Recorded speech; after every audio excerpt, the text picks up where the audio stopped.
Vou começar a gravar aqui. Ok, vamos lá. Então, a primeira matéria desse semestre foi os atos de comunicação processual, certo? No semestre passado, em processo penal 1, vocês viram inquérito policial, né? A Beatriz confirmou que tem o drive no grupo, e aí tá lá. Mas eu posso enviar de novo. Então, no semestre passado, a gente viu ali o inquérito policial até o oferecimento da denúncia pelo Ministério Público, e esse semestre a gente começa a fase da ação penal em si. E aí a ação penal começa exatamente com a citação, né, que é um dos atos de comunicação processual, são 3, citação, intimação e notificação. A gente vai ver para que serve cada um deles, mas com certeza o principal é a citação. É a citação que dá conhecimento ao réu do porquê que ele está sendo processado, né? E a citação, ela pode ser real, ficta ou por hora certa. A gente vai ver já a diferença entre os 3 também.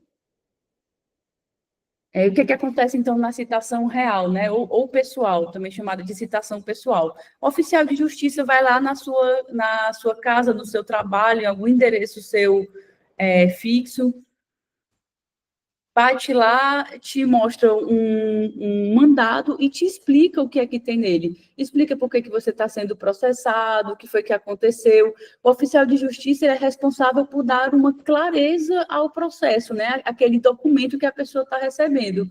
Porque o leigo pega um processo, um documento daquele dali, e não consegue entender o que é que está sendo dito. E é obrigação do oficial de justiça explicar para ele bem direitinho. E a pessoa que recebe, o réu, precisa assinar o documento. Nem sempre eles querem, né? Mas caso ele não assine, também não tem problema, porque o oficial de justiça tem fé pública, e se ele coloca em certidão que o réu está citado, ele está citado. Não há o que dizer. Então, a regra é que essa citação seja feita de forma pessoal, mas o STF já confirmam que essa citação já tem um entendimento que ela também pode ser feita por WhatsApp, o que vem sendo muito usado, né? Ela pode ser feita por WhatsApp quando se tem meios de provar, de mostrar que aquela pessoa ali que está no WhatsApp é a pessoa real, né? Pela foto, por um áudio que a pessoa manda. Então, quando isso é feito, tudo certo, também é válido.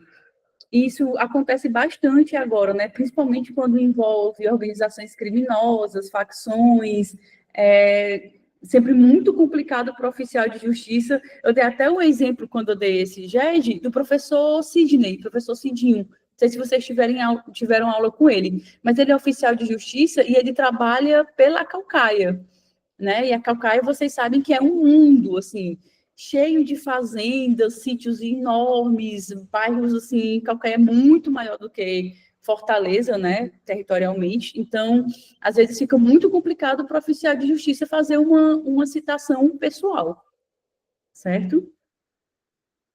Então, vamos lá. Aqui eu já falei para vocês, né, que a regra é a citação pessoal, deixa eu ver, réu preso residente na comarca, mas também existem 2 tipos dessa citação ser feita, não só a pessoal, como também a carta precatória e a carta rogatória. Cadê vocês? Pronto, botei. A carta precatória ela é usada quando o réu está fora da jurisdição do juiz processante, né? Exemplo, o réu está em Caucaia, mas essa ação está sendo feita aqui em Fortaleza. Então, vou usar Aquiraz, que é a Caucaia, eu já usei esse exemplo. Vou usar Aquiraz. O réu está em Aquiraz, mas a ação está sendo feita em Fortaleza, né? Então, o juiz, deixa eu ver, o juiz Robert de Fortaleza envia uma carta precatória para Aquiraz para que o réu seja citado em Aquiraz, tá certo? O Robert gostou do exemplo, né? Vai ser juiz, Robert, vai ser juiz. E a gente tem também o que a gente chama de carta precatória itinerante. O que acontece? Vamos pegar esse mesmo exemplo do Robert e de Aquiraz. o réu foi para Aquiraz. Então, o juiz Robert, que é de Fortaleza, manda uma carta precatória para a juíza Vitória, que está em Aquiraz.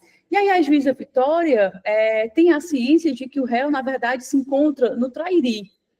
Então, ela não precisa solicitar, mandar uma carta precatória para o juiz Robert, falando que, na verdade, aquele réu se encontra no Trairi. Ela pode simplesmente mandar uma carta precatória para Eurilanda, para que a juíza Eurilanda, que é a juíza da comarca de Trairi, cite este réu em Trairi, tá certo? Então, isso é a carta precatória itinerante. Ela não precisa voltar para o juízo de origem, ela pode, de ofício, enviar outra carta precatória para o local que ela sabe que o réu está, para que ele seja citado lá. E aqui eu coloquei a imagem da prisão do Ítalo Santos, que estava sendo muito discutido, o caso do influencer, o Felca, né? Não sei se a gente pode chamar de influencer, mas enfim, o Felca, que fez aquela denúncia sobre a adultização infantil, e aí o Ítalo Santos, na verdade, ele é de alguma cidade da Paraíba, não lembro qual é a cidade, mas ele foi preso em São Paulo, e aí esse mandado saiu da Paraíba, através de carta precatória, para que ele fosse preso em alguma cidade de São Paulo, que eu também não lembro qual é a cidade. Então, só para a gente ter um exemplo aí de como a carta precatória funciona e que ela é utilizada o tempo inteiro, e a gente não esquecer, tá certo? E tem também a carta rogatória, ou seja, a gente já viu a citação pessoal, a carta precatória, agora vamos para a carta rogatória. A carta rogatória é utilizada quando o réu está no estrangeiro, em lugar sabido, né? Então, é enviada uma carta rogatória, por exemplo, para a Alemanha, para Berlim, para que o réu seja citado lá. É importante a gente ter ciência de que é quando ele está em lugar sabido, porque quando ele não está, quando a gente não sabe onde que o réu se encontra, essa citação vai ser feita por edital, que a gente vai ver mais na frente, certo? Vamos lá, passar.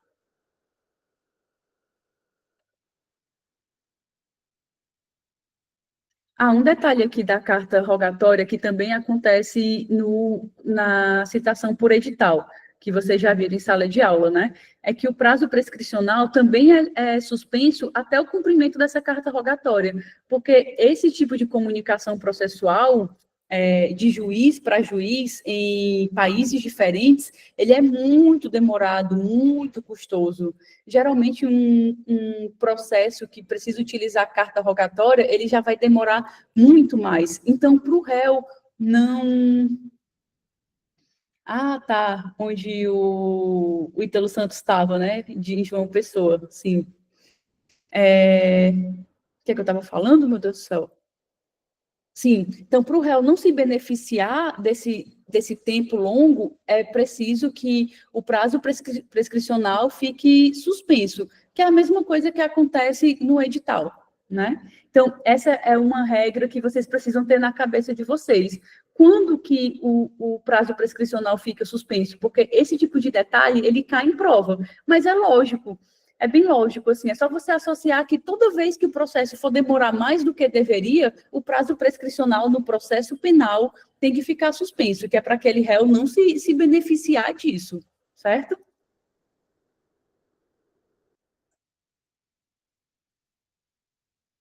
Então, a gente viu os 3 tipos de citação real, agora a gente vai para a citação ficta, que ela acontece quando o réu não pode receber aquela citação, né? Por 2 motivos, principalmente por 2 motivos. Ela é dividida na citação por hora certa e na citação por edital. A citação por edital, acabei até já falando, relembrando a vocês um pouco mais, muito importante, que é quando o réu não está em lugar acessível, o prazo prescricional é suspenso, né? Existe a suspensão do processo também, e ela só é feita, esse tipo de citação é muito passível de nulidade, sabe? Então, ela precisa ser feita em último caso, quando o réu está realmente em local desconhecido, quando já tentaram acessar a casa dele várias vezes, quando tentaram acessar o trabalho dele, a casa de amigos, de familiares. Então, realmente, tá errado, Eloy, aqui? É o 366, o artigo? Ah, tá, dos efeitos, ok. Fico vendo os comentários e viajando. Então, realmente é um tipo de citação que gera muita nulidade, porque às vezes no processo o advogado pode defender que essa citação não foi feita da maneira correta, que a justiça poderia ter encontrado aquele réu sim em algum lugar, ele poderia ter respondido ao processo, ter feito a defesa dele, mas não fez porque não procuraram direito e a citação acabou sendo por edital, tá certo? Então, feita de maneira errada, dá muito prejuízo ao processo, né? Acaba caindo numa nulidade. E a citação por hora certa, o que acontece? O réu, o oficial de justiça vai lá na casa do réu, por exemplo, 2 vezes. Na primeira vez, a esposa do réu fala, não, ele vai, amanhã às 4 horas da tarde ele está em casa, porque nesse horário ele está no trabalho. A oficial de justiça vai lá de novo, aí a esposa dele fala, não, é porque hoje não deu para ele estar em casa, mas, na verdade, ele está no hospital porque ele está gripado. Então, o oficial de justiça sabe que aquela pessoa já tem ciência que está sendo citado, sabe? Que vai ser citado. Já tem ciência de que está prestes a responder por um processo de alguma coisa, por um processo criminal, por exemplo. Então, o oficial de justiça simplesmente resta o réu como citado por hora certa. Bom, coloca o dia, a hora, citado e acabou. E entrega o mandado para a esposa, para o vizinho, para o porteiro do prédio, certo? E, nesse caso, a ação penal, ela não é suspensa. Se o réu não apresentar a defesa em 10 dias, como é sabido que ele foi citado, que ele sabe que está sendo citado, vai ser nomeado para ele um defensor dativo. Então, essa é a diferença entre a citação por hora certa e a citação por edital. Vocês têm que pensar no que é que acontece entre um e outro, não só na regra, mas qual é o efeito daquele tipo de citação.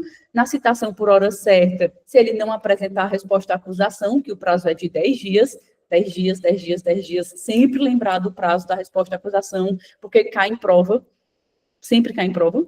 Então, se ele não apresentar a resposta à acusação no prazo de 10 dias, vai ser nomeado um defensor dativo, ou seja, o processo segue, a ação não é suspensa, o processo segue sem ele, mas vai ter um defensor técnico lá, fazendo uma defesa técnica no lugar dele, certo? Prazo de resposta são dias corridos? Sim, dias corridos. A gente vai ver aqui como contar, já a gente vai ver como contar os prazos no processo penal. Porque no processo civil, tira os finais de semana, não é? No processo penal, não.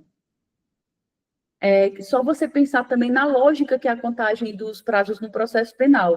O processo penal, ele tem que ser célere, né? Então, em dias corridos para poder ter mais agilidade, certo?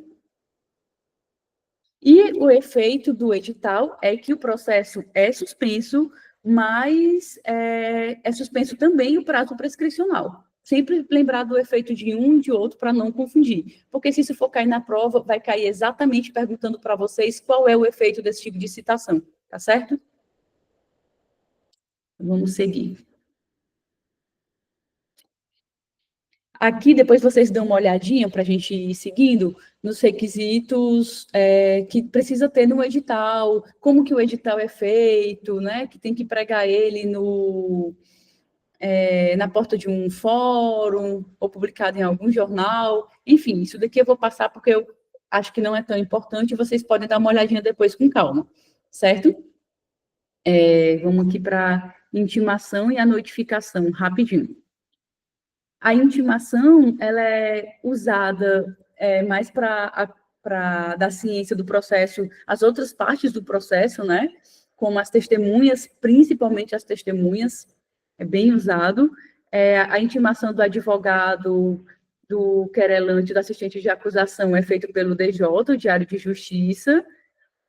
Sempre, para não ter nulidade, sempre tem que ter na citação dos advogados o nome do acusado, os outros detalhes do processo. E é importante a gente saber que a intimação do Ministério Público e do defensor nomeado ou defensor público é feito de forma pessoal. É isso que pode cair na prova sobre as intimações. E a notificação, né, que é um termo, é mais um termo usado no processo para você saber de um ato que ainda vai ser realizado, certo? A notificação é mais para isso, mas ela não vai cair na prova de vocês, não. Vai cair mesmo como que pode ser feita a intimação do Ministério Público e do Defensor Público, por exemplo, que é sempre pessoal, pode cair, vai cair na prova a citação real, com certeza absoluta, que é o tipo de citação mais importante. E aqui o prazo no processo penal que vocês perguntaram, né? Que eu falei que a contagem é em dias corridos. Mas a regra é que o dia do começo do prazo é sempre excluído da contagem. Dia do começo sempre excluído e o dia do fim sempre incluído. Começo excluído, dia do fim sempre excluído. E ele não é em dias úteis, porque é em dias corridos, certo? Por exemplo, se uma citação ocorre em uma sexta-feira, o prazo começa a contar no próximo dia útil, né? Útil, que seria a segunda-feira. Se o prazo, porque exclui o primeiro dia, certo? Que é a sexta-feira. Se o prazo terminar em um domingo, ele será prorrogado para a segunda-feira. Quando ele termina no final de semana, ele é prorrogado até um dia da semana. Sobre os prazos, é muito importante que você pratique fazendo questões. Faça umas 5, 6 questões, que aí você vai errar umas 2, vai acertar o resto e vai entrar na sua cabeça. Mas a contagem de prazos, tanto no processo penal como no processo civil, só entra na nossa cabeça quando a gente já está estagiando, trabalhando na área, porque eu tenho certeza que quem está estagiando já entrou direitinho aqui, está tudo certo. Mas se vocês não estão estagiando ainda, façam questões, umas 6 questõezinhas resolve esse problema do prazo, não confunde mais, tá certo? E tem que fazer mesmo porque cai em todo tipo de prova. Prova de estágio, prova da faculdade. Aqui eu coloquei uma tabelinha mostrando as diferenças que a gente já falou, mas vocês podem dar uma olhadinha depois, exatamente mostrando o efeito de quando o réu apresenta ou não apresenta resposta à acusação. O que é que acontece dependendo de cada tipo de citação, certo?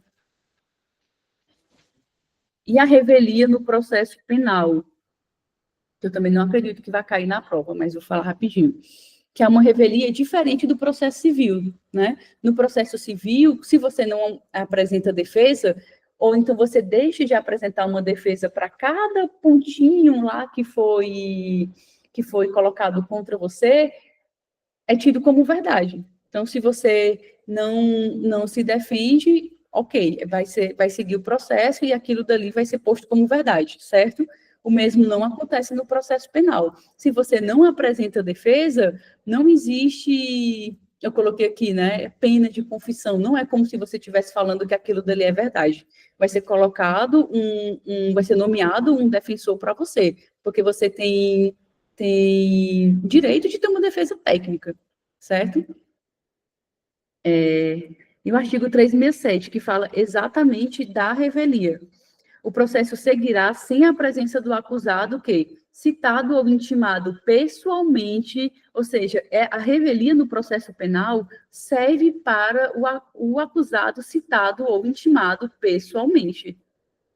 É importante que a gente não ligue o caso da revelia apenas se ele não apresentar a resposta à acusação. Durante o processo, se ele segue sem apresentar, se ele apresentou a resposta à acusação, mas depois não apresentou mais nada, ele pode ser um réu revel também. Mas é importante a gente não ligar isso apenas à citação, certo? Serve para citação, mas também serve para outras intimações. Se ele some, se ele sabe que está sendo processado e some, é um réu revel. Então, nesse caso, o juiz vai nomear um defensor para ele e o processo segue. Vamos lá. Aqui, no final de cada slide, eu coloco como essas questões são cobradas na colegiada. O que eu sempre falo aqui nos GEDs é que eu percebo que os professores eles acabam cobrando na V1 e na V2 as matérias que realmente são cobradas na colegiada. Né? Então, se você resolve as questões da colegiada, no final de cada slidezinho desse, você já está craque para resolver as questões que vão cair na V1 e na V2. Agora eu vou colocar a gente aqui para o segundo JET, para a gente revisar lá também. Só um segundo. Estou falando muito rápido. Tá tudo certo aí?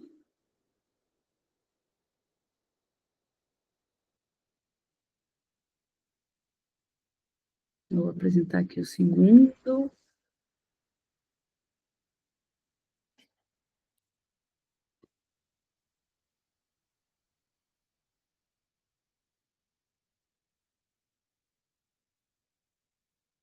Vamos lá.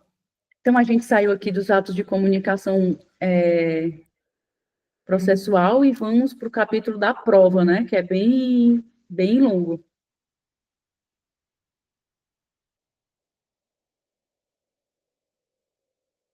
A gente vou falar rapidamente aqui sobre os princípios, para depois a gente chegar nas partes que realmente eu creio que vai cair na prova.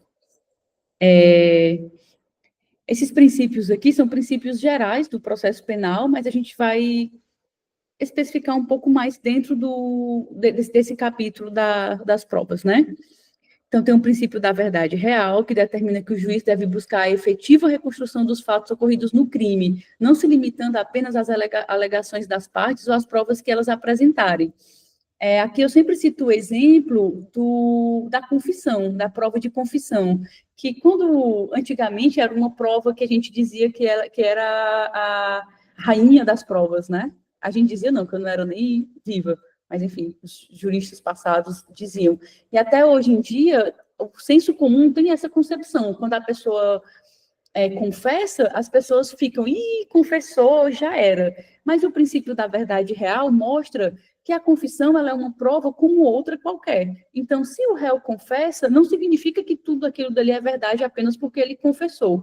É obrigação do juiz ir em busca da verdade real. Não só apenas aquilo que as provas mostram, que as partes mostram, mas ele precisa da verdade real dos fatos. Não é só como um processo civil, que o juiz analisa aquelas provas, decide por um lado e acabou. A gente precisa aqui no processo penal da verdade real, porque o processo penal ele pede um respaldo da sociedade em geral, não apenas das partes, né? É importante para a sociedade em geral. Aqui eu coloquei alguns artigos que vocês precisam ler depois e trouxe um exemplo, eu sempre trago exemplos de casos midiáticos. O STF reconheceu a suspeição do juiz Sérgio Moro no julgamento do caso do triplex do Guarujá. Um dos fundamentos foi justamente a falta de imparcialidade e a condução da instrução processual com violações às garantias do devido processo legal, incluindo a produção e valoração seletiva de provas. Então, a gente vai ver aqui que o juiz, no princípio da verdade real, ele pode produzir provas, ele pode valorar essas provas, mas existe um limite para essa produção de provas. Ele não pode participar ativamente do inquérito policial. Ele pode pedir uma diligência ou outra para poder sanar alguma dúvida que ele tenha. Inclusive, essa parte aqui foi super julgada esses dias, né, que está rolando esse processo todo do Bolsonaro. A defesa de algum deles, não lembro quem foi, trouxe isso também, que o Alexandre de Moraes, quando foi fazer o interrogatório de algum réu, a defesa fez 10 perguntas, mas ele fez 40, sabe? Então, alguns juristas alegaram também essa violação desse princípio da verdade real. Por isso que eu gosto de caso midiático, porque faz a gente estudar mesmo não querendo. Vamos seguir. Princípio da comunhão dos meios de prova. A comunhão dos meios de prova afirma apenas que a prova ela é do processo, não importa se foi a defesa que colocou lá, se foi o Ministério Público que colocou lá, certo? A prova ela é do processo. Se caso a prova que o Ministério Público colocou nos autos sirva para a defesa, ela pode usar e está tudo certo. E o princípio da oralidade, que fala que a fala tem prioridade sobre a escrita. Todos os meios de prova que são essenciais de serem produzidos no processo, eles precisam ser feitos de forma oral, em audiência, né? Diante do juiz e das partes. Então, a regra é a forma oral. Mas as outras comunicações dentro do processo, claro, são feitas de forma forma escrita, né? Comunicações que já são fundamentadas em leis que vão ser feitas de forma escrita, tá certo? Mas tudo que se busca formar a convicção do juiz, tudo que é produção de provas é feito de forma oral.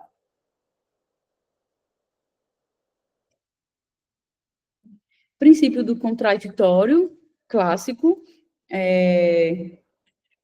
mostra que o processo precisa ter essa igualdade de armas, né? Se a defesa produziu provas, o Ministério Público também tem que produzir e vice-versa. Ninguém pode ser condenado sem ter tido a chance de se defender. E o juiz só pode se decidir depois de ouvir os dois lados da história. E como o outro princípio que tem, né, como corolário, tipo como se fosse um princípio que só existe porque o outro princípio existe. É a igualdade de armas. A igualdade de armas só existe porque existe o princípio do contraditório. E ele fala que a defesa e a acusação devem ter as mesmas oportunidades no processo. Nenhum dos lados pode ter vantagem desproporcional. Então, é um princípio bem ligado ao outro.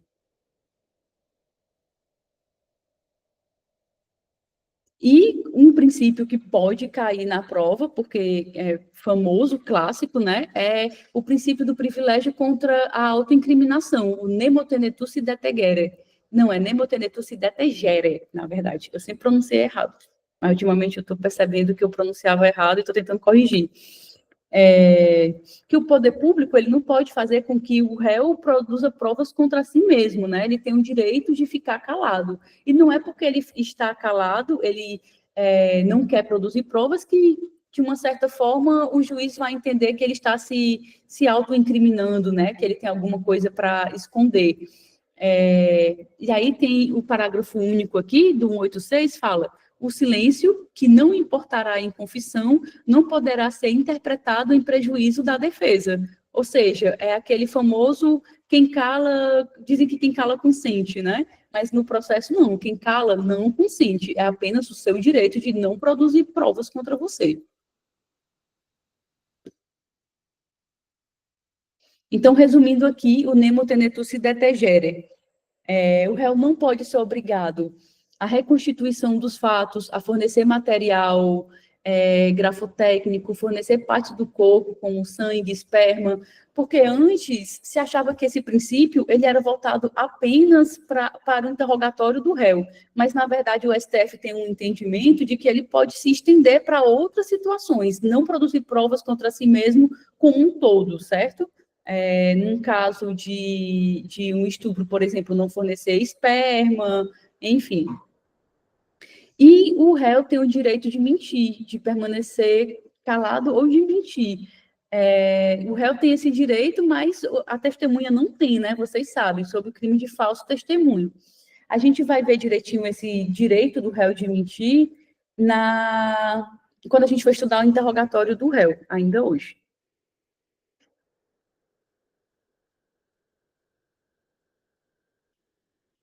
Então, aqui eu não vou passar muito rapidamente, porque, na verdade, nesse GED eu fiz apenas uma revisão do que era o sistema de apreciação de provas, porque tem tudo a ver com a matéria. Então, quando você consegue ligar uma coisa a outra, já te ajuda, certo? Que é o sistema da livre convicção, que é a regra no processo geral, e o sistema da íntima convicção, né, que acontece apenas nas decisões do tribunal do júri. Vou dar uma passadinha aqui. Então, como é que acontece o sistema da livre convicção? Eu acho que até a professora deu esse conteúdo em sala, na verdade, esse semestre. Então, pode ser que caia. Vou ver direitinho, então. No sistema da livre convicção, o juiz tem a liberdade para avaliar as provas que estão no processo e decidir conforme a sua convicção. Porém, essa liberdade não é absoluta. Aqui eu volto com vocês para aquela questão da confissão, por exemplo, que não é porque o réu confessa que o juiz pode entender aquilo dali como uma verdade absoluta e fundamentar a sentença dele com base apenas de uma convicção. Ele tem que buscar provas de uma forma geral para buscar aquela verdade verdade real, tá certo? Cadê? Ah, sim. O juiz não pode decidir apenas com base nas provas do inquérito policial. As provas do inquérito policial é aquilo que a gente chama de elementos de informação, porque nessa fase não há contraditório. A regra é que as provas devem ser colhidas durante o processo judicial, na frente do juiz e com participação da defesa e acusação. Então, é bom a gente sempre lembrar que o juiz não pode fundamentar uma sentença com base apenas nos elementos de informação, ele precisa fundamentar com base nas provas que foram feitas em contraditório, né? Na audiência de instrução, por exemplo, mas ele pode usar esses elementos de informação para ajudar nessa fundamentação. Não pode ser a prova principal da fundamentação dele, mas ele também pode usar. E aqui a gente tem uma exceção, né, que são as provas cautelares, antecipadas e não repetíveis, que podem ser usadas porque, de alguma forma, o contraditório é garantido no futuro, mesmo que de forma diferida. A defesa pode questioná-la depois. A gente vai ver aqui a diferença dessas provas. Deixa eu ler o artigo 155 para vocês. O juiz formará sua convicção pela livre apreciação da prova produzida em contraditório judicial, não podendo fundamentar sua decisão exclusivamente nos elementos informativos colhidos na investigação, ressalvadas as provas cautelares, não repetíveis e antecipadas. Parágrafo único, não interessa aqui para a gente. Deixa eu...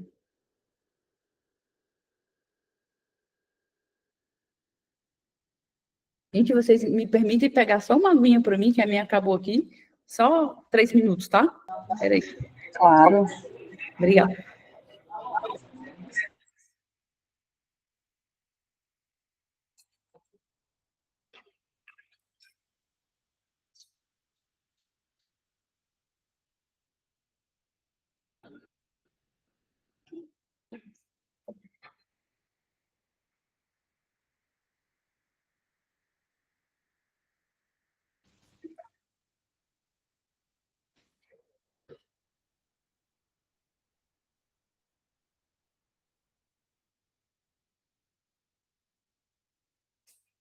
Pronto, voltei. Menino, como é que os professores cuidam da voz, né? Porque é difícil mesmo. Imagina a professora Aline, que dá aula todos os dias na faculdade, 5 vezes por dia. Então, vamos lá. As 3 provas que são feitas sem contraditório, né? Prova cautelar, prova antecipada, prova não repetível. A prova não repetível é a mais fácil de diferenciar, porque é uma prova que foi feita durante o inquérito policial, mas por causa de alguma circunstância posterior, ela não vai conseguir ser produzida de novo em uma audiência de instrução, por exemplo. O exemplo mais comum que tem é o da testemunha que falece após depor no inquérito. Que esse exemplo, na verdade, ele tem na lei, né? Então, é o exemplo que a gente mais vê. Vamos lá, prova cautelar. Feita antes da fase processual adequada, com autorização do juiz, para evitar que a prova se perca. Por exemplo, uma interceptação telefônica, busca e apreensão, exame de corpo de delito, em lesões corporais que podem desaparecer, e a prova antecipada, colhida antes da instrução, quando é risco de a prova desaparecer. Exemplo, envolver uma testemunha idosa ou gravemente doente, né? Quando há risco enfim, daquela prova ali realmente não ser colhida nunca mais na vida. O STF ele entende que os elementos do inquérito podem ser usados desde que confirmados em juízo ou em harmonia com as provas do processo, que foi exatamente aquilo que eu falei para vocês. Os elementos de informação, eles podem ser utilizados, mas não pode ser a única fonte de fundamentação. As provas produzidas em juízo são as principais, certo? Depois vocês leem esses artigos aqui também, e eu vou seguir.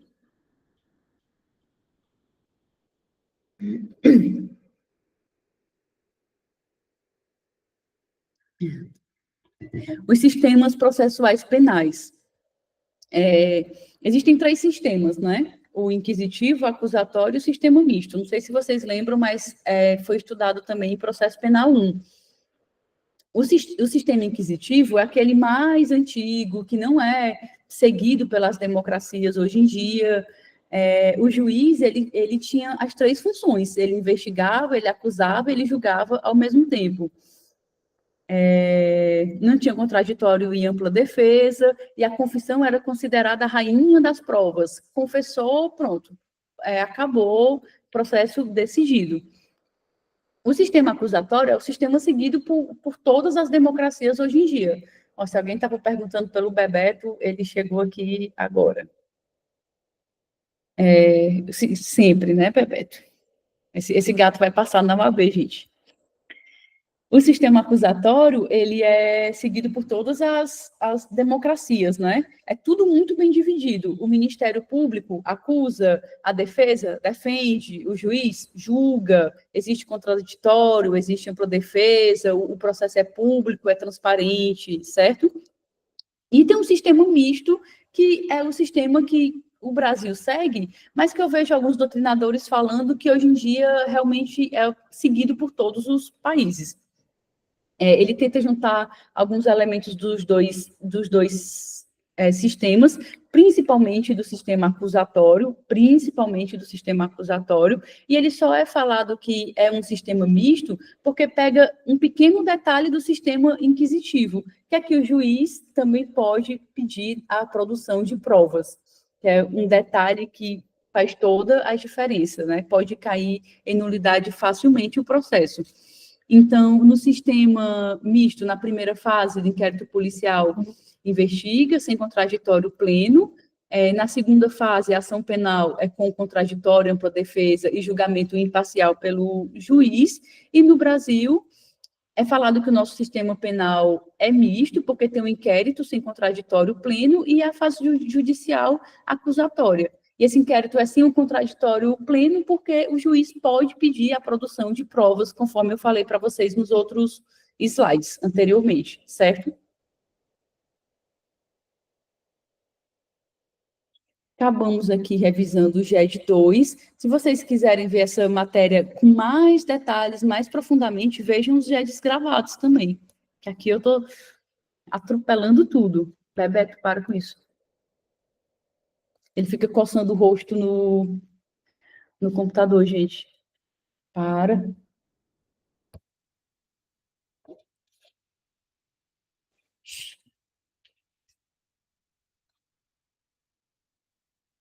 Deixa eu compartilhar aqui o 3.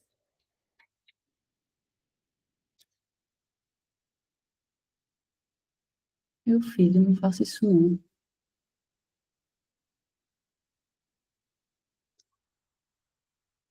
Pronto.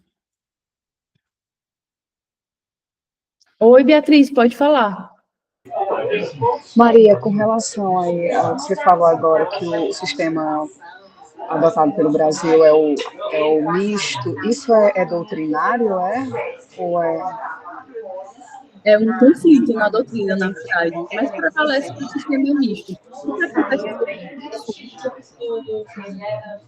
quando cai em prova, por exemplo, é você saber a opinião da banca, sabe? Nas provas da UFOP, é aceito que o sistema brasileiro é misto.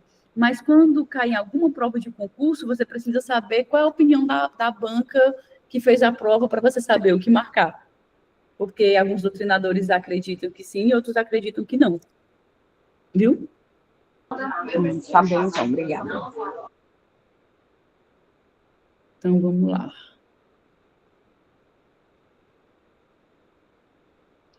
Continuação aqui das provas.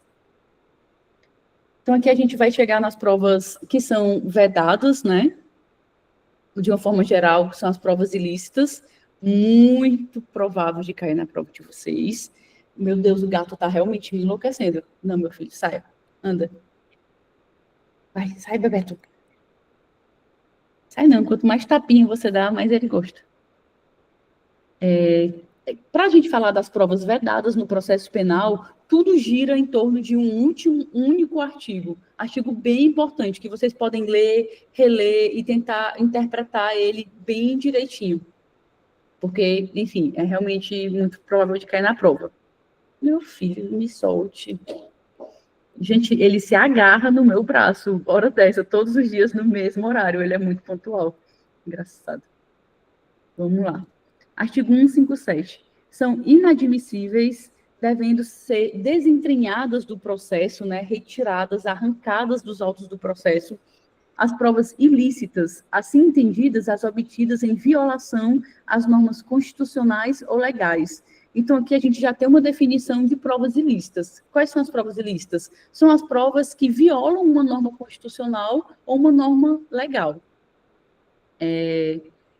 Parágrafo 1º. São também inadmissíveis as provas derivadas das ilícitas. Aqui a gente já chega naquele teoria dos frutos da árvore envenenada, que são as provas derivadas das ilícitas, salvo quando não evidenciado o nexo de causalidade entre umas e outras, ou seja, é inadmissível as provas derivadas das ilícitas, apenas não é quando é possível provar que essa prova não tem nada a ver com uma prova derivada da prova ilícita.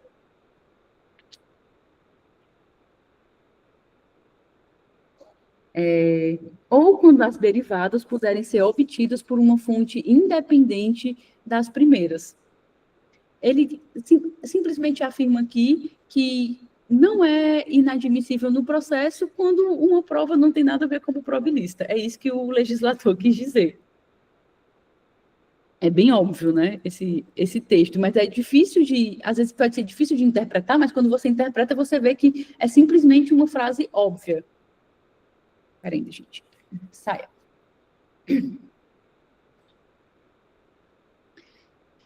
Parágrafo 2º. Considera-se a fonte independente aquela que, por si só, seguindo os trâmites típicos e de praxe próprios da investigação ou instrução criminal, seria capaz de conduzir ao fato objeto da prova. A gente vai ver no próximo slide bem direitinho a diferença entre cada uma delas. Parágrafo 3º. Preclusa a decisão de desentranhamento da prova declarada inadmissível, esta será inutilizada por decisão judicial, facultado às partes acompanhar um incidente. Aqui, no parágrafo 3º, ele mostra o que é que acontece no processo quando uma prova é declarada como ilícita, né? Quando a prova é declarada como inadmissível. Algumas pessoas acham que o processo é anulado, por exemplo, mas o que acontece é que o juiz, ele simplesmente não pode mais usar aquela prova para fundamentar a sua decisão.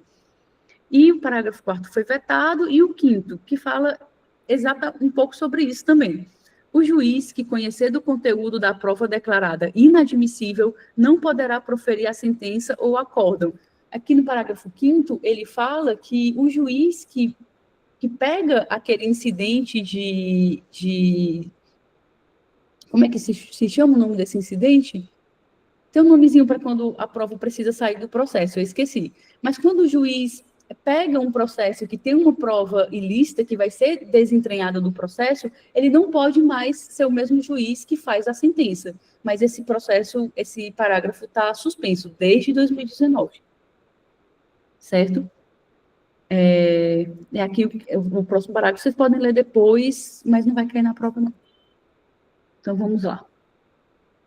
Então, aqui a gente viu três tipos de provas que não são admitidas no processo, né? As ilícitas, as ilegítimas eu não expliquei, porque não tem um fundamento no parágrafo anterior, mas eu vou explicar.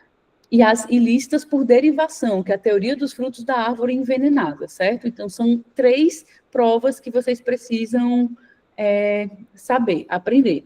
Então, as ilícitas, eu já falei que violam uma norma de direito material, né? O problema está na origem da prova, antes de ela entrar no processo.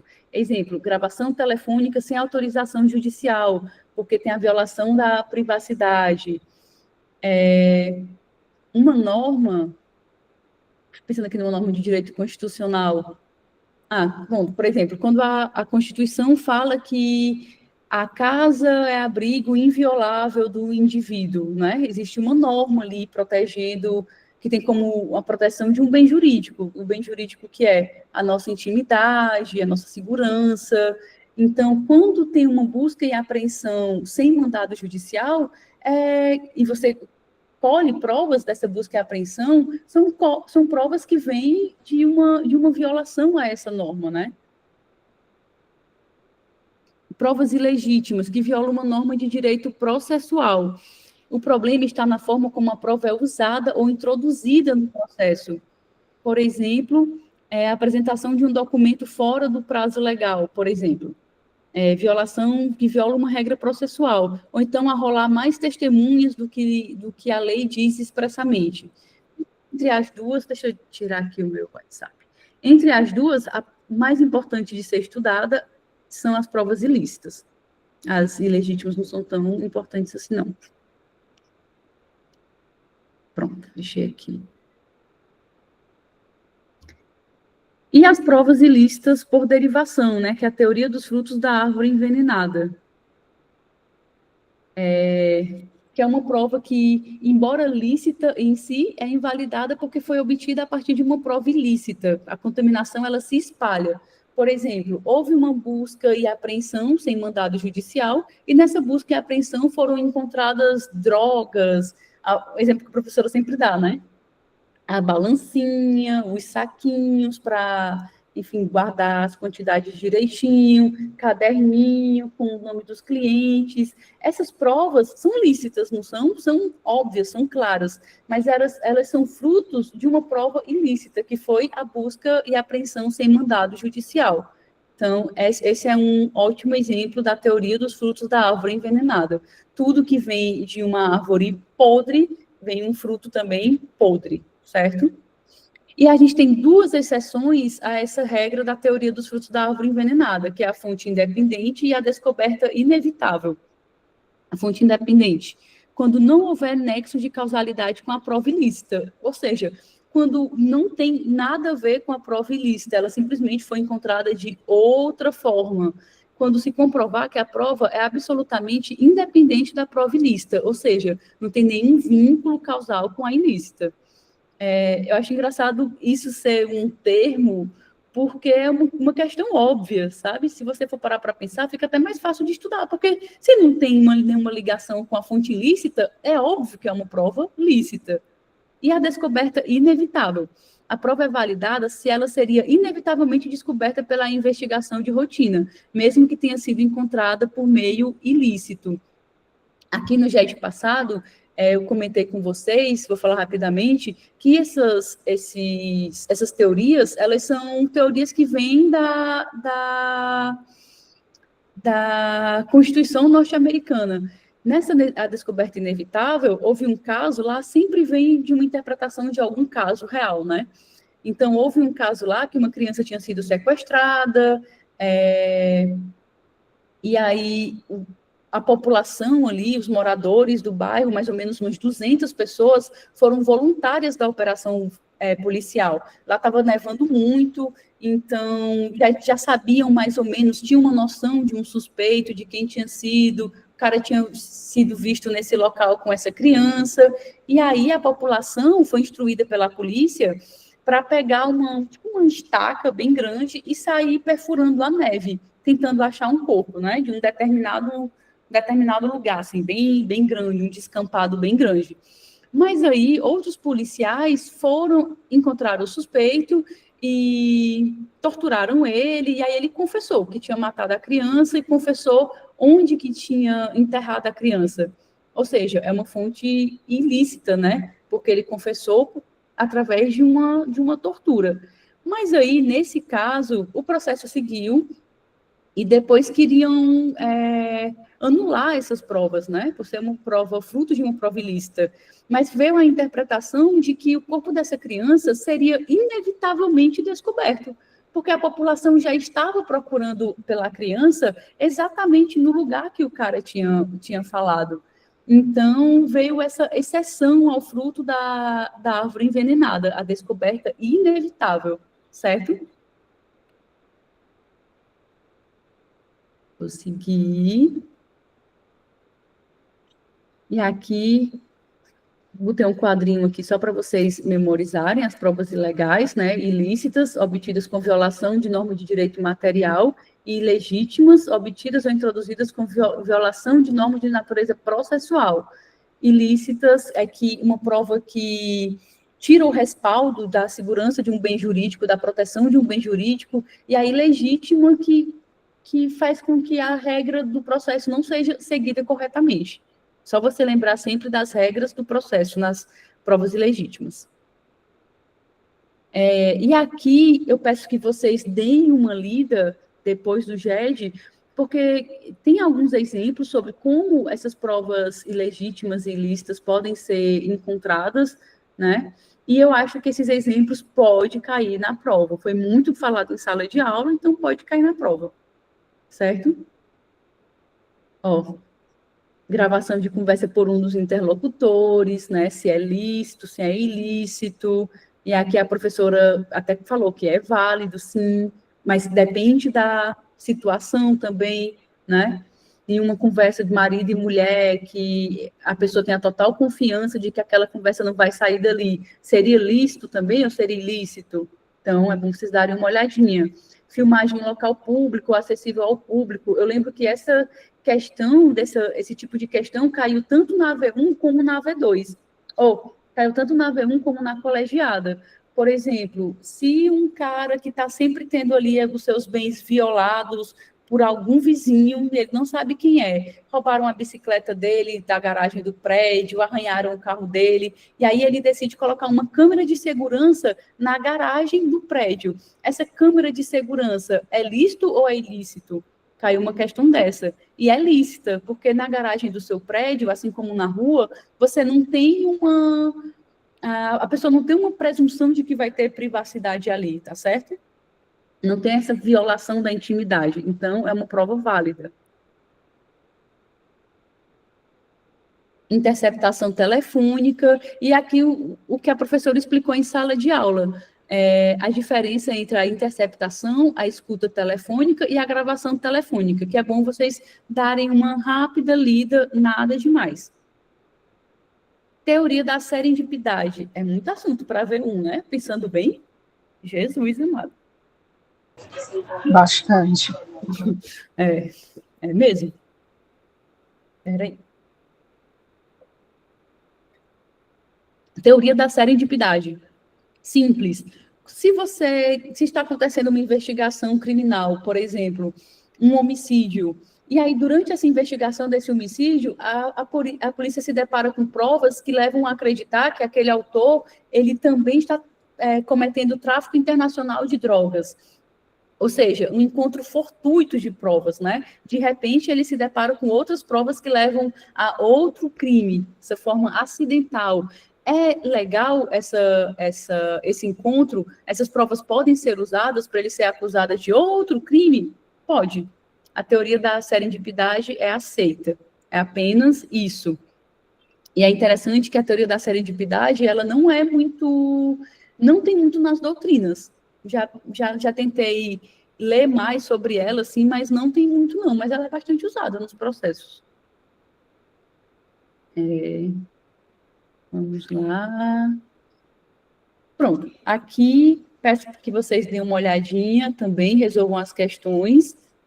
E vamos seguir para o GED 4.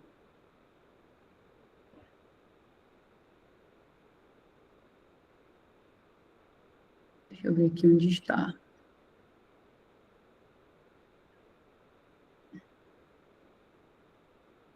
Pessoal, estamos com 1 hora de GED. Vocês querem um intervalozinho aí, 5 minutos, beber água, fazer um xixizinho? Vocês me avisam. Se bem que vocês não estão aparecendo, né? Então vocês podem fazer isso em qualquer momento. Eu assisti os GEDs do sábado fazendo faxina na casa. Certo, Aurilanda?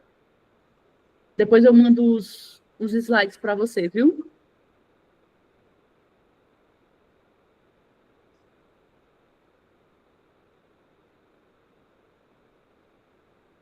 Então, vamos lá. Boa aula, boas provas. Vai dar tudo certo.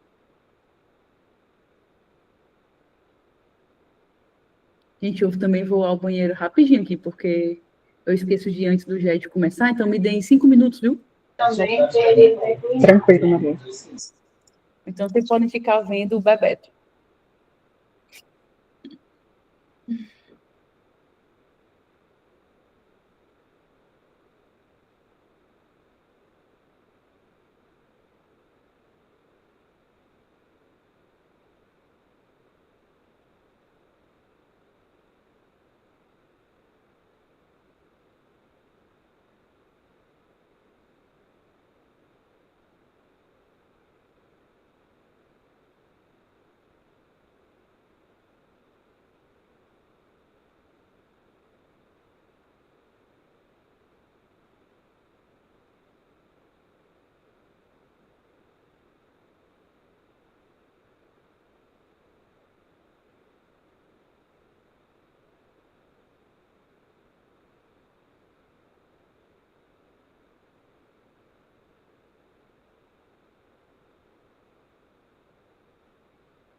Voltei.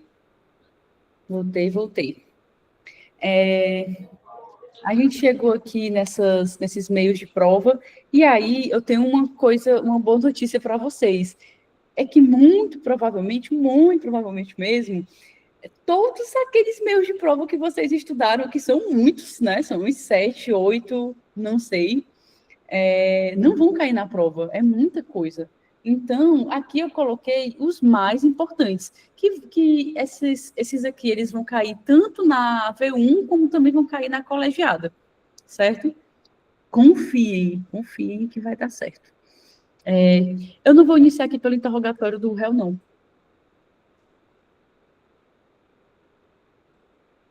Não vou iniciar pelo interrogatório do réu, porque o interrogatório do réu, ele é o último ato da instrução, né? É importante a gente sempre lembrar da sequência. Quem que é ouvido primeiro? O ofendido, depois as testemunhas da acusação, depois as testemunhas da defesa, os esclarecimentos dos peritos, se for necessário, também a cariação, e só por último é o interrogatório do réu. Então, eu vou começar pelas testemunhas, que é bem importante e com certeza absoluta vai cair na prova. Não tenho nem dúvida. A prova testemunhal é importante demais. Então, vamos lá. Quem que é a testemunha, né? É qualquer pessoa que pode prestar esclarecimento ou informações sobre algum crime. Qualquer pessoa pode ser testemunha. E aí, ela precisa, durante o depoimento, jurar, sob palavra de honra, a promessa de dizer a verdade. A testemunha precisa dizer a verdade. Quem que pode mentir? O réu. Mas testemunha precisa dizer a verdade. Sob o quê? Acusação de crime de falso testemunho, né? A primeira parte desse depoimento, ela vai precisar falar as qualificações dela. Nome, idade, estado, residência, profissão, onde exerce sua atividade, se é parente do réu, né, ou em que grau do réu ou de alguma das partes, qual a sua relação com elas, enfim. E depois ela vai falar sobre o fato criminoso, vai relatar o que sabe, explicar as razões dela, as circunstâncias do que ela sabe, do fato criminoso, e aí a polícia vai avaliar a credibilidade daquela testemunha. E as declarações, elas são sempre orais. Lembrem lá do princípio da oralidade que eu falei para vocês. As declarações são sempre orais, mas a testemunha, ela pode realizar uma breve consulta aos apontamentos. Se ela está dando aqui uma declaração, um depoimento muito longo, ela pode, sim, pegar um papel e verificar algumas datas, dias, sabe? Coisas que, nomes de alguém, assim, fatos que ela pode esquecer, então ela pode dar uma checadinha para ver se ela está fazendo o depoimento da forma que ela gostaria. Não pode ler o depoimento todo, mas pode consultar alguns apontamentos que chamam.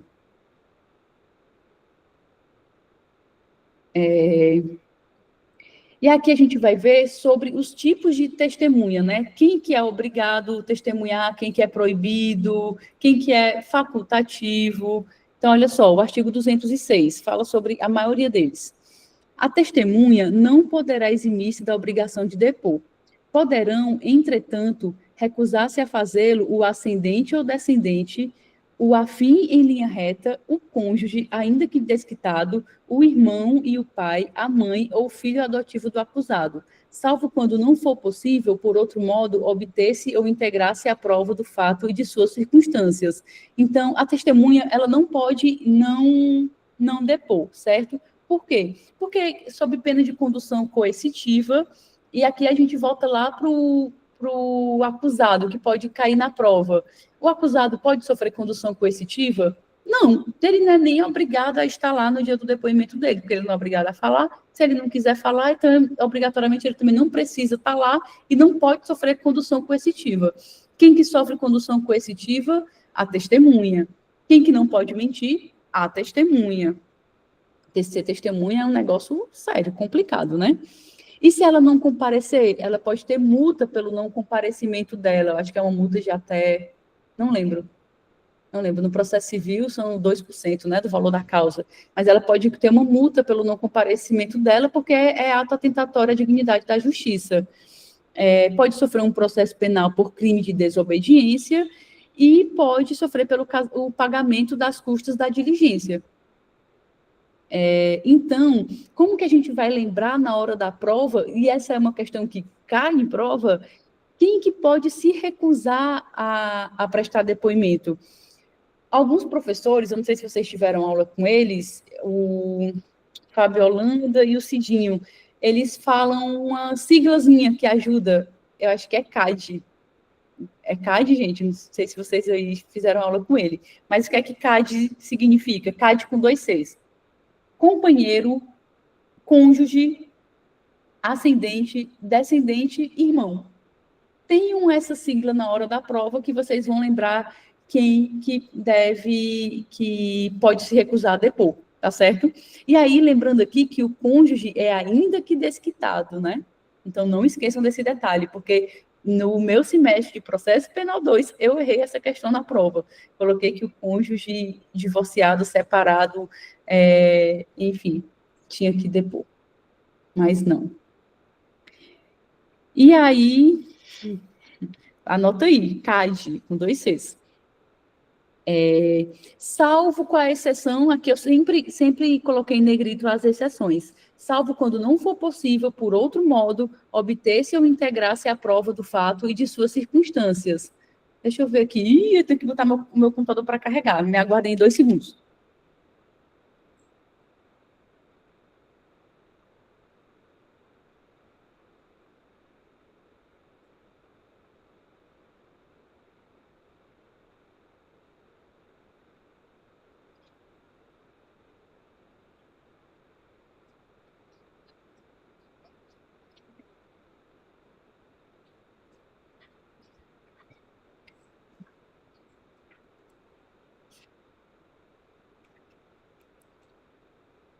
Pronto, voltei. Então, as exceções estão sempre em negrito, né? Se não for possível conseguir esse meio de prova de nenhuma outra forma, eles precisam depor, certo? Não é uma regra geral, toda regra tem sua exceção.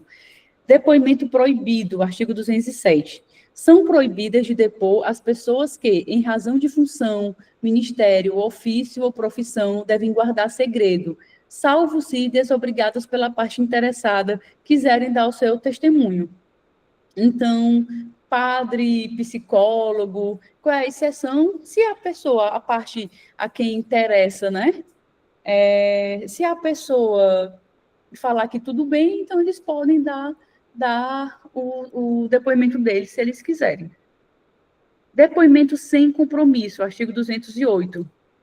Não se deferirá o compromisso a que alude o artigo 203, que é o compromisso de dizer a verdade, de fazer aquele juramento, né?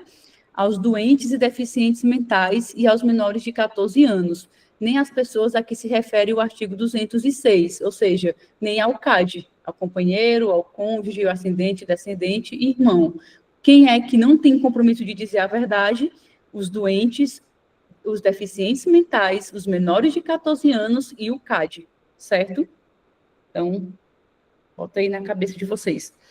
Eu acho muito provável disso aqui cair na prova. Muito provável. Vamos ver. E aqui a professora também explicou em sala de aula, né? O sistema de inquirição cross-examination. Na ordem da oitiva, as testemunhas de acusação e depois as testemunhas de defesa, mas as partes, elas perguntam diretamente umas para as outras e o juiz pode complementar. O juiz também pode indeferir as perguntas que não tenham pertinência com o fato ou as perguntas já realizadas. O sistema cross-examination é apenas isso. Cada parte pode perguntar para a outra, seguindo a ordem certa, né? Não para virar uma baderna no tribunal. E agora que a gente já saiu da prova testemunhal, que eu coloquei aqui, expliquei antes, para poder a gente seguir a ordem certinho, a gente vai para o interrogatório do réu. Gente, eu fiquei tão feliz agora, porque o beija-flor foi para o líquidozinho que eu coloquei para ele, e eu nunca tinha visto, pois aconteceu. Finalmente. Enfim, chegou, eu dei um sorrisinho aqui, explicando. Sou besta. O interrogatório do réu, né? O interrogatório do réu é o último ato da instrução, não esquecer que é o último ato da instrução, e ele é tanto um meio de prova como um meio de defesa, né? Como um direito. É personalíssimo, ninguém pode responder ao interrogatório do réu por ninguém, só a própria pessoa que está sendo acusada, e ele é bifásico, né? Existem duas fases nele. A primeira fase é a de qualificação e a segunda fase é onde ele vai responder perguntas sobre o mérito da questão. Então, na qualificação, eu já falei para vocês várias vezes hoje que o réu pode mentir, né? Mas tem uma exceção. Na qualificação, ele não pode mentir. Então, a qualificação são as indagações relativas à identidade dele. Nos artigos, eu coloquei aqui, é bom vocês sempre lerem os artigos, ou não, porque é tanto conteúdo que eu acho que eu não leria assim em cima da prova, mas nos artigos está falando o que é que vai ser perguntado sobre a qualificação dele. Então, o nome dele, onde ele mora, se ele tem filhos, se tem algum filho que precisa de uma assistência especial, sempre é perguntado, porque está lá na regra para perguntar, está no procedimento, certo? E ele não pode mentir nessa hora.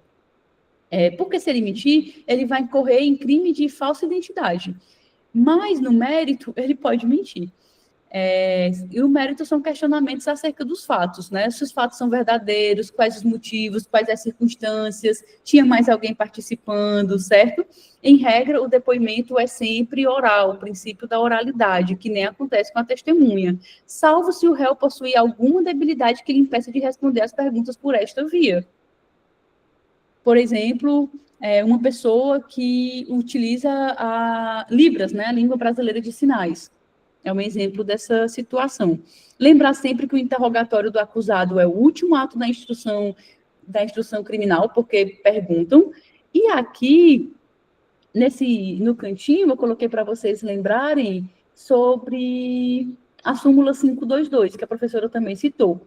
A conduta de atribuir-se falsa identidade perante a autoridade policial é tipificada, né? Está no Código Penal, ainda que em situação de alega defesa, ou seja, essa conduta é crime de falsa identidade, e eu coloquei o cartão de visita da Célia, vocês devem ter visto, né? Aquela cearense que dizia que ela era desembargadora, juíza, advogada, tudo. Ela chegou para o policial, ela foi parada em uma blitz, né? E aí ela mostrou a carteirinha falsa dela da OAB. Eu não sei se era uma carteirinha falsa muito verídica também, porque ela é bem, né? Enfim, eu acho até que essa mulher deve ser inimputável, mas ela incorreu sobre esse crime de falsa identidade. Chegou para uma autoridade policial e mostrou a carteirinha falsa da OAB, e logo em seguida mostrou o cartão de visita, disse que ela era desembargadora, juíza de paz, enfim, tudo. É um bom exemplo aí para a gente lembrar.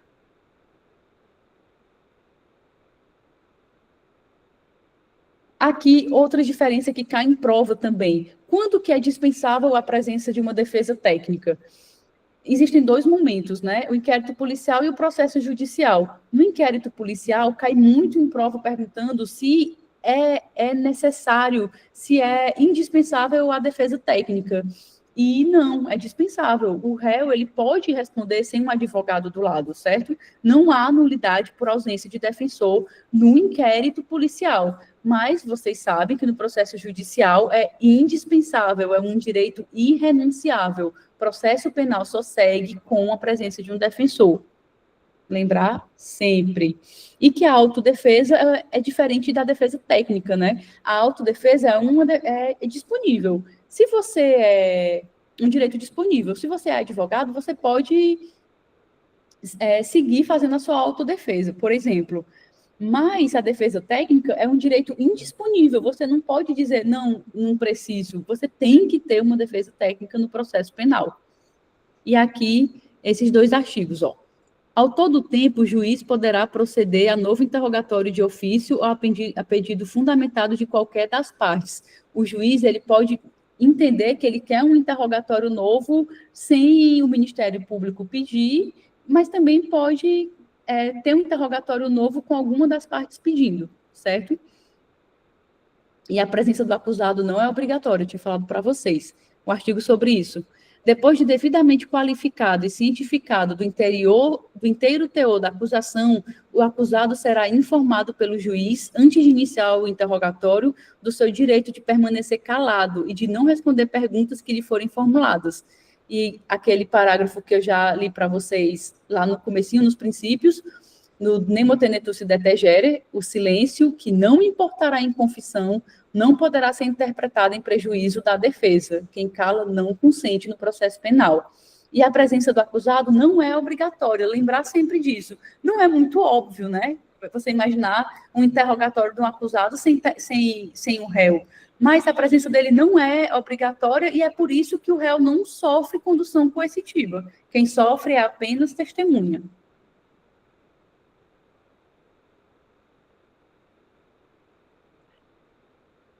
Ai, vamos lá. Talvez isso... Não creio que vai cair na prova, não, mas a professora falou na aula dela. O interrogatório do réu é o último ato da instrução criminal. O último ato da instrução criminal. A inversão da ordem prevista no artigo 400 do CPP tangencia somente a oitiva das testemunhas e não ao interrogatório. O eventual reconhecimento da nulidade se sujeita à preclusão e à demonstração do prejuízo para o réu. Então, o que acontece? A gente já viu várias vezes que o último ato da instrução criminal é o interrogatório do réu. Mas, se de alguma forma os outros atos da instrução criminal não saírem de acordo com o artigo 400 do CPP, não saírem na ordem, será que o réu pode pedir nulidade? Então, ele pode pedir nulidade, mas ele tem que comprovar que ele sofreu um prejuízo por causa disso, porque essa ordem foi alterada, porque as testemunhas da defesa foram ouvidas depois, deixa eu ver aqui, depois dos peritos, por exemplo, certo? Mas ele precisa comprovar o prejuízo causado. Certo, Gabi? Beijo. Ele precisa comprovar o prejuízo causado e ele tem que manifestar esse prejuízo no tempo oportuno. Vocês vão ver em nulidades, já acho que antes da V2, vocês vão ver em nulidades que que você tem que manifestar sempre no momento oportuno, porque senão corre o risco de covalidação, né? Aquela nulidade, ela se corrige, não demonstra mais nenhum dano ao processo e o processo vai seguir, certo? Eu acho que a gente está encerrando, gente. Segura aí, segura aí. Pronto, encerramos. Opa! E aí vai faltar o quê? Procedimento, né? Procedimento que foi a última aula. Eu não sei se vai cair muito na prova, mas eu posso gravar um GED para vocês só para complementar o procedimento, porque 5 horas eu também tenho reunião da Liga e eu também preciso sair, certo? Mas eu espero que a revisão tenha sido boa para vocês. Vou deixar os slides prontinhos para vocês lerem por eles também, tá certo? Espero que vocês tenham conseguido captar aí o que é que eu acho que mais vai cair na prova, para vocês não perderem tanto tempo estudando tantos detalhes. Sobre prova, foquem em interrogatório do réu e foquem na oitiva das testemunhas, tá certo? Porque são... Tá bom? Muito obrigada, Maria, foi ótimo. Um beijo, gente. Boa prova para vocês, vai dar tudo certo. A turma de vocês é muito legal. Então é isso, vai dar tudo certo, viu? Beijo e boa prova. Tchau. Tchau, tchau.